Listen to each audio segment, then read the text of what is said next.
Open the products table in a real Magento database and you'll find barely a dozen columns. No price column holding a decimal, no color column holding a string. Just an entity ID and a type ID. Every attribute you actually see on a product page, price, color, size, 100 custom ones a merchant added last week, lives somewhere else entirely, in a set of generic value tables, one row per attribute per entity. Today we open the real source behind that design, the EAV_attribute table itself, the AbstractAttribute class that reads it, the AbstractEntity class that decides where a value actually gets stored, and the config class that caches all of it straight from the pin 2.4.9 source, every file and line verified against a real checkout of that exact commit. Welcome back to Magento Development Deep Dive. We've spent 6 parts on how Magento boots, loads modules, wires dependencies, and dispatches plugins and events. Part 7 turns to something older than all of that and specific to Magento Entity, Attribute, Value, or EAV, the storage model behind products, categories, and customers. This time, every source file was pulled from a real local get checkout of the exact pin tag, 2.4.9, so the line numbers you see on screen are ground truth, not estimates. By the end of this part, 5 things should click. Why the real EAV_attribute table stores a backend type string per attribute instead of the database just having a real typed column for each one. How the AbstractAttribute class's isStatic method turns that string into a routing decision. What AbstractEntity's addAttribute method actually does the moment an attribute is loaded, sorting it into one of 2 internal buckets. How the config class caches all of this so that reading attribute metadata isn't a fresh database query on every single page load. And why the real unique constraint in the schema is entity type ID plus attribute code together, which is why the same attribute code can mean something completely different on a customer versus a product. Strip away the code, and the EAV path from schema to storage is 5 stages.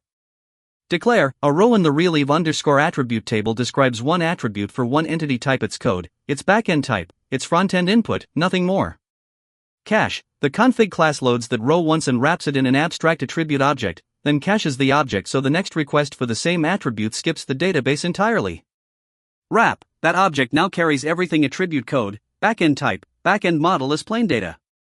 Route, the object's own isStatic and getBackendTable methods turn the backend type string into an actual decision about where a value lives.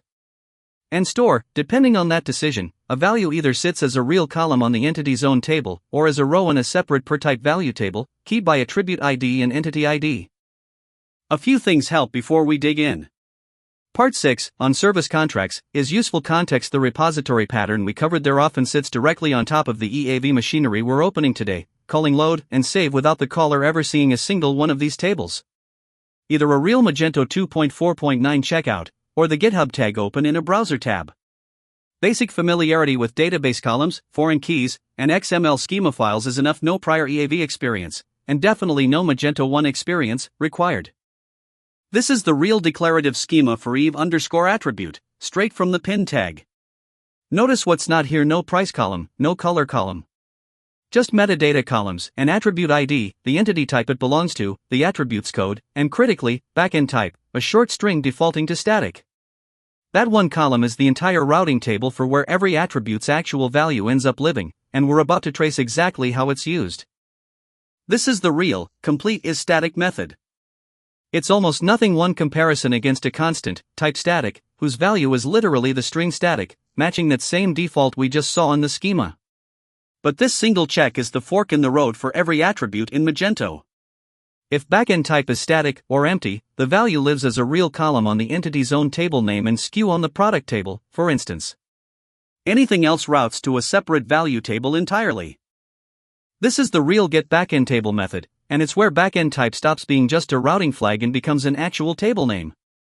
For a static attribute, the value table is just the entity's own prefix. For everything else, Magento builds a table name by combining the entity type's table prefix with the backend type itself, which is exactly why you'll find tables named catalog product entity varchar, catalog product entity int, catalog product entity decimal, sitting right next to each other. Backend type isn't just a label, it's a table name suffix. This is the real getAttribute method on AbstractEntity, the class every EAV entity model product, category, customer ultimately extends. First, it delegates entirely to the config class's own getAttribute, which we'll open next. But there's a fallback. If that returns an empty attribute code and the requested name is one of the entity's default attributes built in columns like entity ID that never got a real EAV_attribute row, it manually builds a synthetic attribute instance and forces its backend type to static. Even columns that were never declared as EAV attributes get routed through this same static versus not decision. This is the real addAttribute method, and it's the moment the static versus table decision actually gets acted on inside the entity.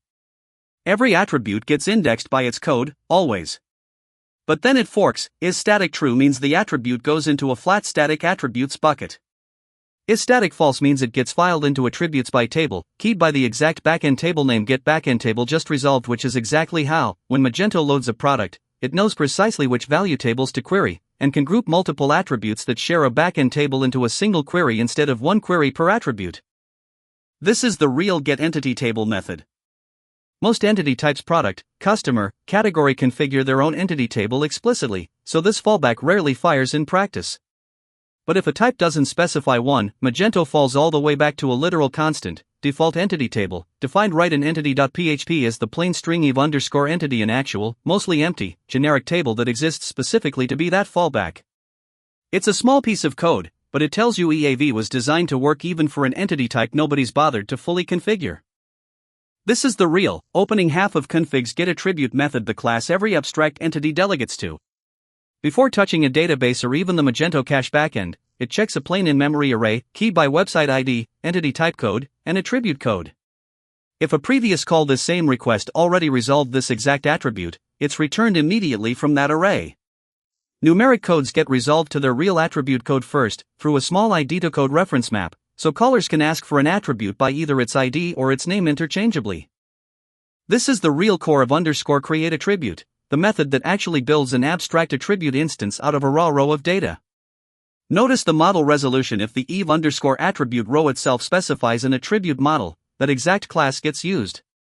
Otherwise, it falls back to whatever attribute model the entity type declared as its default. This is the hook that lets a module ship a completely custom attribute class for just one attribute, without touching how every other attribute on that same entity type gets built. A few things trip people up here. Backend type defaults to static in the schema itself, which means an attribute row with that column left empty behaves exactly as if it were a real, ordinary column, not a bug, just an easy detail to miss when you're reading a raw database dump. The real unique constraint in the schema is entity type ID combined with attribute code, which is precisely why the same code, like description, can exist as a completely separate attribute on products versus categories. getBackendTable caches its answer in a private data table property the very first time it's called, so mutating an attribute's backend type after that first read silently does nothing. You'd need a fresh attribute instance. And config's in-memory cache is keyed by website ID for website-specific attribute types, which is worth remembering the next time an attribute value looks stale after a website scope change. Let's pull EAV back together. The EAV_attribute table is pure metadata. Backend type is a routing string, not a real per attribute database column. AbstractAttributes isStatic and getBackendTable methods turn that string into an actual table name, deciding once and for all where a value lives. AbstractEntity's addAttribute method acts on that decision immediately, sorting every attribute into either a flat static bucket or a per backend table bucket, which is exactly what lets Magento batch its value queries efficiently. Config's getAttribute method caches every resolved attribute object in memory, so this whole chain only really runs once per attribute per request. And _createAttribute lets one single row override which PHP class actually represents it, which is the real extension point behind every custom attribute type you've ever added. That's how Magento's EAV system actually stores and resolves attributes, straight from a real Git checkout of the pin 2.4.9 source, every file and line verified against that exact commit. Part 8 moves to declarative schema db schema.xml, and how it replaced the old install and upgrade scripts for defining tables like the very EAV_attribute table we opened today. If you want the rest of this series as it publishes, subscribe now. Thanks for watching, and I'll see you in part 8.